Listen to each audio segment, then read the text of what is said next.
When my uncle died, I stepped in to protect the only family he left behind, his wife and kids. But I never imagined that marrying her would turn me into the enemy in my own home. What began as sacrifice quickly spiraled into secrets, suspicion, and betrayal, and now she wants me gone. Before we continue, don't forget to like, comment and subscribe for more stories like this. The rain came down in soft, steady drops that morning, as if the sky was mourning with them. The small town of Elmsworth was quiet, and the local church was filled with sad faces. Some whispered.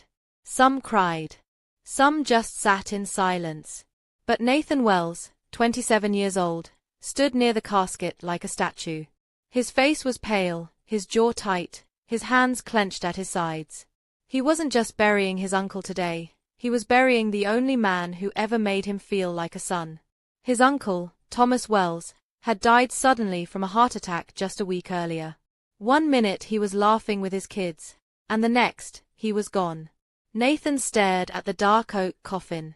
You didn't even say goodbye, he thought, his chest tightening. You were the only one who stayed when my own father left. You gave me a home when I had no one. And now you're gone, too. From the corner of his eye, he saw Clara, Thomas's widow, sitting on the front bench, dressed in black, her face pale but dry. She clutched the hands of her 3 children, Liam, 10, MIA, 7, and Noah, 3. The kids looked lost, especially Liam, who kept looking toward the coffin like he was waiting for it to open and for his father to step out. After the service, people gathered outside under their umbrellas. Some offered food, some hugs, others just awkward nods. Nathan stood quietly near the gate when an old woman from the church whispered behind him, "Such a shame. Clara can't even pay the mortgage, you know. They might lose the house." Another voice replied, "With all those debts Thomas left behind? She won't survive on her own. And those poor kids." Nathan's fists tightened. He hated gossip, but this time, it stung. Because deep down, he feared they were right. Clara came outside with the children, trying to smile politely at people. But the pain behind her eyes was clear. Nathan walked over. "You okay?" he asked softly. Clara nodded, but her lips trembled. "Trying to be." Nathan looked at the kids. "Liam, MIA, Noah. How are you holding up?" Liam forced a brave smile. "I'm looking after them now. Like Dad would have wanted." Nathan placed a hand on his shoulder. "That's a big job. But I know you'll do great." They stood in silence for a moment, all of them watching the cemetery workers lower the coffin into the earth. Clara spoke quietly. "I don't know what to do, Nathan. I don't have a job right now. The bills are piling up. The landlord gave me a warning notice yesterday." Nathan turned to face her. "Let me help." She blinked. "What do you mean?" "I don't know yet," he admitted. "But I'm not letting this family fall apart. Uncle Thomas would never forgive me." Clara looked away, brushing a tear off her cheek. "It's not your responsibility." Nathan shook his head. "It is now." And in that moment, something inside him shifted. He wasn't just a grieving nephew anymore. He was about to become something far more unexpected. A week passed. Then another. Nathan stayed close, visiting Clara and the kids every day after work. He'd bring groceries, help with school runs, fix broken pipes and leaky taps, anything to keep things going. But the tension was growing. One evening, he walked into Clara's kitchen and found her sitting at the table, bills spread out everywhere, her hands covering her face. Noah was crying in the living room, MIA was curled on the couch, and Liam sat with his schoolwork untouched. Clara looked up, her eyes red. "They're going to shut off the electricity," she whispered. "I don't even have money for food next week." Nathan pulled out his wallet and handed her a folded stack of bills. "Use this." She hesitated. "Nathan, I can't keep taking from you. It's not charity. It's family." She didn't argue. She was too tired to fight. She took the money and looked down. What happens when you can't keep bailing me out? Nathan was silent. The truth was, he didn't know. But then a knock came at the door. Clara stood up. At the door stood Victor, Thomas's brother. He wore a smug smile and had a large envelope in his hand. "Evening, Clara," he said smoothly. "Sorry for your loss. But I came with an offer." Nathan stepped beside her. "What kind of offer?" Victor shrugged. "Clara and the kids can come stay with my family. My wife and I have space. It's better than this mess. Or, she could sell this house and we all walk away with something." Clara clenched her fists. "You want to buy my home?" "It's not yours, technically," Victor said, smirking. "It's still in Thomas's name. And now that he's gone." "Get off this property," Nathan growled. Victor raised his hands. All right, but don't say I didn't try to help." As he left, Clara shut the door hard and leaned against it, shaking. "I hate him," she muttered. "He's been circling like a vulture ever since the funeral." Nathan turned to her. "You're not going to him. And you're not selling the house." Clara looked at him helplessly. "Then what, Nathan? What's your plan?" "The kids are scared. I'm drowning. Social services called yesterday, asking about the children's welfare." There was a long pause. And then Nathan spoke quietly, but firmly. "Marry me." Clara blinked. "What?" "Marry me," he repeated. "Just legally. A marriage of convenience. That way, you can keep the house. Social services will back off if they see a two-parent household. I'll help pay the bills. We'll protect the kids. That's all." Clara laughed softly in disbelief. "You can't be serious." "I'm very serious," he said. "I'll live in the guest room. No pressure. No expectations. Just security for you and the children."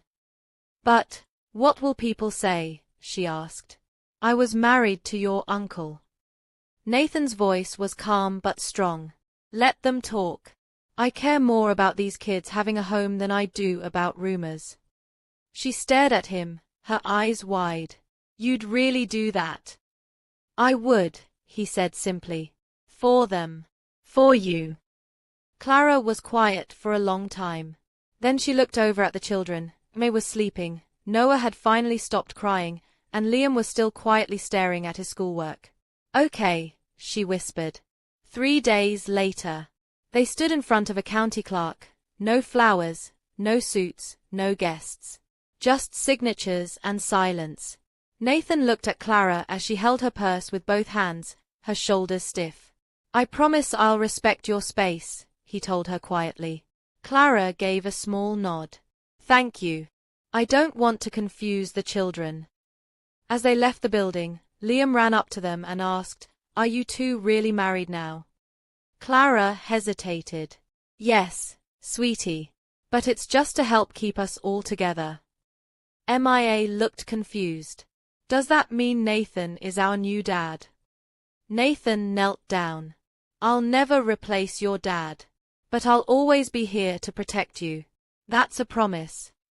That night, Nathan moved into the small guest bedroom. Clara stayed in the master bedroom alone. As he unpacked, he heard Clara humming quietly as she tucked the children in. He sat on the bed, staring at the ceiling. "You did the right thing," he told himself. But deep down, he knew life was about to get very complicated. He didn't love Clara. At least, that's what he told himself. But something inside him stirred every time she walked past, every time she held the children close, every time she smiled, no matter how broken that smile was. He had married her to protect the family. But nothing about this felt like just protection anymore. The next morning, Nathan stood in the narrow kitchen, shirt sleeves rolled up, flipping pancakes on the stove. The smell of butter and syrup drifted through the small house. Liam walked in first, rubbing his eyes. "You're cooking." Nathan smiled. "Trying to." MIA peeked over the table. Is it going to taste good? Nathan laughed. Well, you'll be the judge. Noah waddled in, still in his pajamas, holding his toy truck. He walked straight to Nathan and hugged his leg. From the hallway, Clara watched the scene silently. Her arms were folded, and her expression was unreadable. Later that afternoon, Clara pulled Nathan aside in the hallway. I appreciate everything you're doing, she said. But let's make sure we're clear on some things. Okay, Nathan replied, alert. This marriage, she hesitated, is for the kids. For safety. Nothing more. Nathan nodded slowly. That's what I said too. She paused. I don't want to lead anyone on. I'm still grieving Thomas.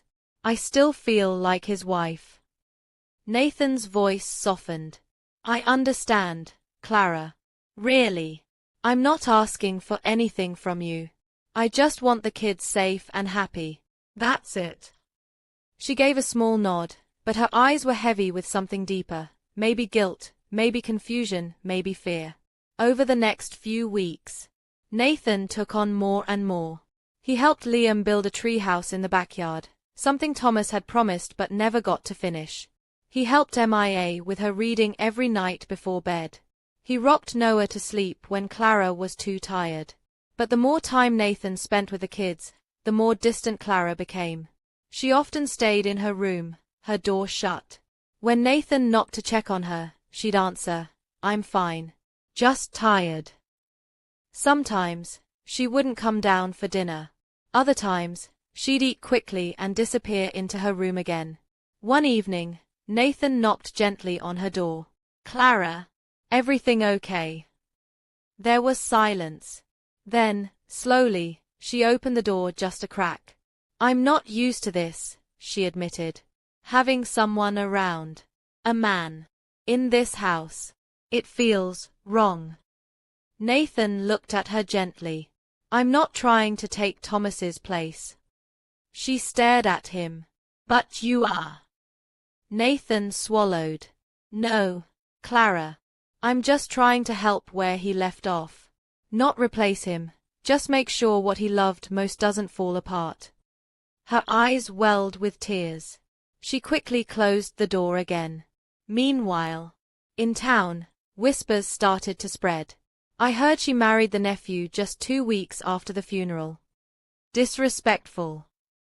Maybe it was for the money.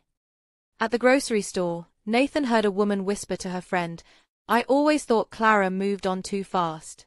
That boy's barely older than her. Nathan clenched his jaw but said nothing. Back at home, Liam asked him one night, Did you love Aunt Clara before Dad died? Nathan looked surprised. No. I didn't even think about her that way. Then why did you marry her? Because I care about you, Nathan replied. And I didn't want to see you lose everything. Liam stared at him for a moment, then said quietly, I wish you were my dad. The words hit Nathan hard. One Saturday afternoon, Nathan found Clara in the backyard hanging clothes on the line. The sun warmed her face, and a breeze blew gently through her loose hair. Nathan came closer. Want some help? She hesitated, then handed him a towel. Sure. They worked quietly for a few minutes. Then Nathan said softly, You don't have to do this all alone, Clara. You never did. She gave a small smile. It's hard to accept help. I was so used to being the strong one. Nathan looked at her. Even the strong need someone. She stopped, turning toward him. Why are you really here, Nathan? I mean really. He blinked. Because I care. Because Thomas trusted me. Because I couldn't walk away. She shook her head. Or maybe you feel guilty. Maybe you think saving us makes up for something. That's not true, he said quietly. She looked down. I don't want you to pity me. I don't, Nathan said. But I do. I do admire you. She looked up, startled. He stepped closer. You've held everything together when it should have fallen apart. I see you, Clara. There was a long pause between them. Nathan's hand brushed against hers by accident, or maybe not by accident at all. Clara looked up at him, eyes soft, and for a moment, the space between them shrank. Nathan leaned forward slightly, his heart pounding. But Clara pulled back suddenly. No, she said, stepping away. Don't confuse guilt for love. Nathan's chest tightened. Clara. This can't happen, she said, turning away. You're Thomas's nephew. You're supposed to be here for the children. Not for me. She left the laundry half done and walked back into the house. That night, Nathan sat alone in his room, staring at the ceiling. His heart was heavy, confused. He couldn't deny what he was feeling anymore. He wasn't just here out of duty. He was falling for her. But she wasn't ready. Maybe she never would be. The next day, Nathan found a letter in the attic. It was tucked in an old box marked Thomas's desk. Curious, he opened it. It was in Thomas's handwriting. Nathan, if you're reading this, then I'm probably gone. I don't trust Victor. He's been pushing for control of my property. I don't know if it's paranoia or truth, but I think someone wants me gone. If anything happens, look after Clara. Look after the kids. Even if it means marrying her. You're the only one I trust with them. Nathan froze. His hands shook. Did Thomas know something? Did he suspect foul play? He folded the letter and slid it into his pocket. He had more questions than ever. And Clara. Clara was hiding something. He could feel it. Nathan couldn't sleep that night. The letter from Thomas felt like fire in his pocket. Every time he closed his eyes, he saw his uncle's face, and his final words. Even if it means marrying her. Nathan sat on the porch, watching the moonlight glow over the quiet backyard. The children were asleep, and Clara hadn't spoken a word to him since she walked away during the laundry moment. He pulled out the letter again, reading it over and over. Was Thomas really afraid for his life?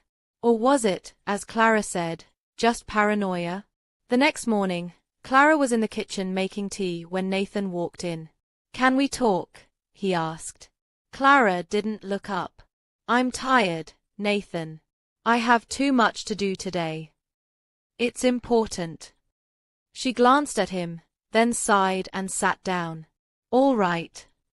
Nathan placed the letter on the table. Clara stared at it, recognizing the handwriting immediately. Her face paled. Where did you find this? She asked quietly. In the attic, Nathan replied. In a box marked Thomas's desk. Clara picked up the letter, hands trembling. She read it slowly, then put it down without a word. So, Nathan said carefully, was he paranoid? Or was there something else going on? Clara stared at the table. I don't know. You must have some idea, Nathan pressed gently. Clara's voice was barely a whisper. He had trouble sleeping. He thought someone was watching the house. He told me not to trust Victor. But he was under so much pressure, debts, business problems, stress. I didn't know what was real anymore. Nathan leaned forward. Do you think Victor had something to do with his death? She looked at him, eyes wide. You think he was murdered? I don't know. But if Thomas was scared enough to write this, then something was wrong. Clara shook her head slowly. No one would believe it. There was no proof. The doctors said it was a heart attack. But what if that wasn't the whole truth? Clara stood up suddenly, her hands clenched. Nathan, you're chasing ghosts. Please, just stop. Nathan stood too. Clara, I'm not trying to hurt you. I just want the truth. She looked at him with pain in her eyes. And what if the truth makes everything worse? There was a long silence. Finally, Clara whispered, You don't know everything about Thomas. He wasn't perfect. Nathan blinked. What do you mean? Clara looked away. Just leave it alone. Later that day, Liam came running inside holding a broken tablet. Uncle Nathan, my screen cracked again. Nathan took it and laughed. Third time this month, buddy. Mia walked in behind him. Uncle Nathan, are you mad at mommy? Nathan knelt down. No, sweetheart. Why? You were yelling, she said, eyes wide. Nathan looked down. Sometimes adults argue, Mia. But I love you. And I'm not going anywhere, okay? She nodded, then gave him a quick hug before running off. But inside, Nathan's chest ached. He was fighting to protect this family, but the cracks were growing deeper. And Clara was still keeping secrets. That night, Nathan went to the shed in the backyard. He had an old tool chest there, one Thomas used often. Inside, he found a locked metal box. He stared at it for a long time. Then, he pried it open with a screwdriver. Inside was a bundle of papers, debt records, unsigned checks, and letters from a man named Stephen Lark, a loan shark. Among the papers, one note caught his eye. Thomas, last warning. Pay up or your family pays in other ways. Nathan's blood went cold. He rushed inside, heart pounding. Clara was reading on the couch when he placed the note in front of her. She read it and went still. Clara, why didn't you tell me about this? Nathan asked. I was protecting the children, she said softly. Thomas owed a lot of people. And when he died, Stephen came to me. He said if I sold the house and paid him, he'd leave us alone. Nathan's hands trembled. So you've been negotiating with loan sharks? Clara nodded slowly. That's why Victor has been hanging around. He wants the house too. I didn't know who to trust. I still don't. Nathan ran a hand through his hair. Clara, this is dangerous. You should have told me. We could have gone to the police. I didn't want you dragged into it, she whispered. But I'm already in it, he said. I married you for them. But now, I'm staying because I care about you too. Clara looked away. That's exactly what scares me. The next morning, Nathan woke to the sound of Clara arguing with someone at the front door. He rushed out of his room and saw Victor, red-faced and loud. You're just a scared little girl, Clara. Sell the house now or I'll take it legally. You've got nothing. Leave, she said, holding the door open. Nathan stepped in. Get off the property, Victor. Now. Victor turned to him. Oh, look. The boy hero. You don't belong here, Nathan. I belong with this family more than you ever have, Nathan said, stepping forward. Victor smirked. You're playing husband, but she'll toss you out soon enough. You'll see. Clara shut the door in his face. Nathan turned to her. That man is poison. We have to fight back. Clara nodded, her eyes glassy. I'm tired of being afraid. Later that night, after the kids were asleep, Clara stood at Nathan's door. He looked up, surprised. I just wanted to say thank you, she said, for not giving up on us, even when I pushed you away. Nathan stepped closer. You don't have to thank me. This is what family does. She looked up at him. I was wrong, about you. About thinking you were just here out of guilt. I'm still figuring out what this is, Nathan admitted. But I know one thing, I'll protect you. All of you. No matter what. Clara hesitated. Then, slowly, she leaned forward and kissed him. It was brief. Soft. But it said everything that words couldn't. She pulled back, cheeks flushed. I don't know what this is either, she whispered. But maybe, we can figure it out together. The kiss changed everything, and nothing. The next morning, Clara avoided Nathan entirely. She stayed in her room, only coming out when the children needed something. She barely looked at him. The warmth from the night before had disappeared like it never happened. Nathan tried to act normal, helping MIA with her reading and building a toy track with Noah. But his mind kept drifting back to Clara. That night, after putting the kids to bed, he knocked on her door. "Can we talk?" She opened the door slightly, just enough for her face to show. "What is it, Nathan?" "I just want to know what's going on." She stepped out and closed the door behind her. "That kiss, it was a mistake," she said quietly. Nathan looked at her, surprised. "Why?" Clara sighed. "Because I'm scared, Nathan. Scared of what this is turning into." "We don't have to rush anything," Nathan said. "But don't shut me out." "I married you to protect my children," Clara whispered. "Not to fall in love again. I don't want to feel anything for you." "But you do," Nathan said gently. She looked away. "That's the problem." 2 days later, Nathan came home from work to find a large brown envelope on the kitchen table. His name was on it. Inside were annulment papers. He stared at them in disbelief. Clara walked in from the hallway, not making eye contact. "You want me gone," Nathan said softly.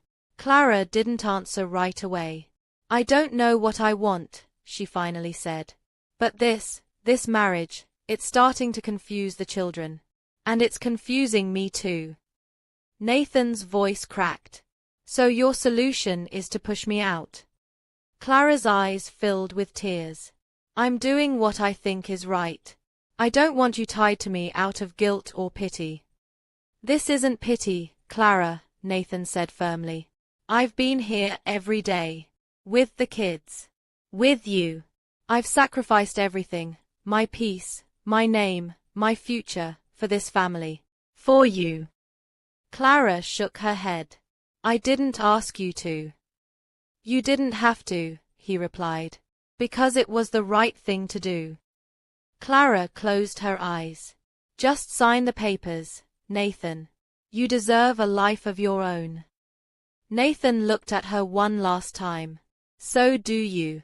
And you're throwing it away." He walked out of the room without touching the envelope.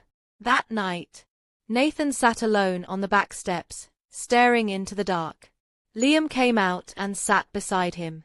"Are you leaving us?" the boy asked quietly. Nathan's heart twisted. "No. Not unless your mom makes me." Liam looked down. "You're the only one who feels like a real parent." Nathan put a hand on his shoulder. "No matter what happens, Liam, I'll always be here for you. I promise." The boy nodded and leaned into him. The next morning, Clara found an envelope on her doorstep. There was no name, no return address. Inside was a single photo. It showed her and the children, taken secretly while they played in the backyard. Her heart stopped. She dropped the photo and rushed inside. "Nathan," she called. He came running. "What is it?" She handed him the photo, her hands shaking. "Someone's watching us." Nathan's face darkened. "Victor." "I don't know," Clara whispered. "But this isn't normal." Nathan clenched his jaw. "That's it. I'm going to the police." Later that day, at the police station, Nathan explained everything. Thomas's suspicious debts, Victor's pressure, the threats from the loan shark Stephen Lark, and now the anonymous surveillance. The officer listened but looked skeptical. "We'll investigate," he said. "But unless someone makes a direct threat, our hands are tied." Frustrated, Nathan left the station and went to a local lawyer. "I want to file for full guardianship of the children," he told her. "Clara's in danger, and someone's targeting this family." The lawyer nodded. "It'll be tough if you're divorcing her." "I'm not signing those papers," Nathan said. "Not until they are safe." That evening, Nathan checked the security camera he had installed at the front door weeks ago. He scanned the footage carefully. Then he saw it. Victor, lurking near the front porch late at night, wearing a hoodie. He never knocked. He just watched, then walked away. Nathan's blood boiled. He printed the image and showed it to Clara. "This is him. He's trying to scare you into giving up the house." Clara stared at the image, shaking. Why would he go this far? Nathan clenched his fists. "Because he wants what Thomas left behind. And he thinks you're weak." "I'm not weak," Clara said through gritted teeth. "No, you're not," Nathan said. "But we can't let him think we're alone anymore." The next day, Nathan and Clara went to a notary and filed a restraining order against Victor. Then Nathan made a bold decision. He called the local news. A young journalist named Ellie Hart agreed to meet with them. "I've been looking into property fraud and intimidation in Elmsworth," she said. "Your story could help others come forward." Clara hesitated. "I'm not good with cameras." "You don't have to be," Ellie replied. "Just tell the truth." That night, Nathan and Clara sat on the porch. For once, the children were asleep early. Clara held a cup of tea, her hands warm for the first time in days. "I'm sorry," she said quietly. "For what?" Nathan asked. "For pushing you away. For being afraid to admit what I was feeling." Nathan looked at her, heart aching. "And what were you feeling?" Clara took a deep breath. Safe. For the first time in years. Nathan reached over and gently held her hand. She didn't pull away. "I'm still scared," she admitted. "So am I," he said. "But I'd rather be scared with you than brave alone." The interview aired on a Friday evening. Clara sat on the couch beside Nathan, holding her breath as her own face appeared on the television screen. "I never asked for any of this," she said in the video. "I lost my husband. I nearly lost my home. I only wanted to protect my children. But instead, I was threatened and pushed. If Nathan hadn't stepped in, I don't know where we'd be." Nathan's face showed next. "Thomas was like a father to me," he said. "When he died, I made a choice to step in. Not out of obligation, but out of love. For Clara. For the kids." As the credits rolled, Clara looked at Nathan. "You didn't have to say that," she said softly. "I wanted to," he replied. Later that night, Clara stood at his bedroom door. She looked different. Stronger. Softer. Braver. "I saw the way you looked at me in that interview," she said. Nathan nodded. "I meant every word." She stepped into the room and closed the door behind her. "I'm tired of pretending I don't feel what I feel," Clara whispered. "Tired of pushing away the only person who stayed." Nathan stood up. "Clara." She stepped closer. "Maybe I married you for the wrong reasons, but I'm staying with you for the right ones." She kissed him again, this time without fear. The next morning, the knock on the door was loud and sharp. Nathan opened it to find Victor, red-faced and furious. "You think you can humiliate me on TV?" Victor growled. "You think I'll just disappear?" Nathan didn't flinch. "You already lost." Behind him, Clara appeared, holding her phone. "I've already called the police," she said. "The restraining order is in effect." Victor laughed coldly. "This isn't over." "You're right," Nathan replied, stepping forward. "Because next time you come near this family, I'll make sure you're locked up for good." Victor's jaw tightened, but he turned and walked away. As the police car pulled up minutes later, Victor didn't resist. Clara watched from the porch, clutching Nathan's hand tightly.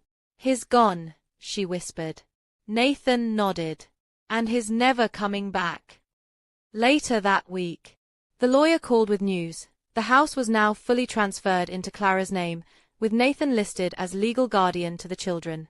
The bank also approved a grant from a community rebuilding fund, thanks to the news coverage. The future, for once, looked bright. One quiet Sunday, the children were playing in the backyard. Nathan sat on the porch steps, watching Liam push Noah on the swing, while Maya sang to herself nearby.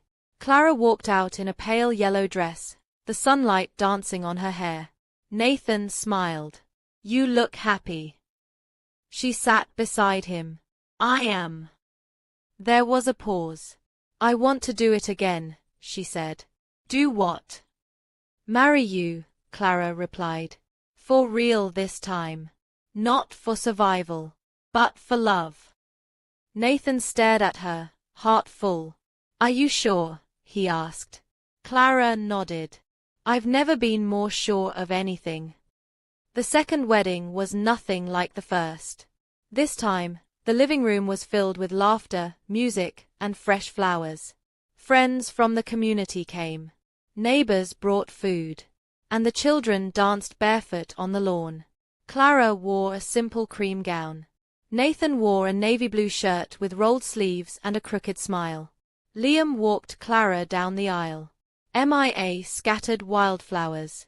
Noah held the rings in his tiny hands. Nathan looked into Clara's eyes as he spoke his vows. "I married you once to protect you. But now, I marry you again to love you. Not just you, but this family. Every tear, every laugh, every memory. I want to be part of it all." Clara's voice trembled as she replied. "You were the stranger who became a guardian. The guardian who became my partner. And now, you're my home." As they kissed, the children clapped and shouted, "Again! Again!" Months later, Nathan tucked Noah into bed and kissed MIA on the forehead. Liam sat by his desk, reading. Clara stood in the doorway, her eyes glowing with quiet pride. When they finally settled down for the night, Nathan looked at her and asked, "Do you ever regret it?" She shook her head. "Not even for a second." Nathan wrapped his arm around her. "I don't know what we are. A strange family. A miracle. A second chance. We're exactly what we were meant to be," Clara said. And for the first time since Thomas's funeral, there was no heaviness in the air. No threat hanging over their heads. Just peace. Just love. Just home. What would you do if protecting someone turned into loving them, and then they wanted you gone?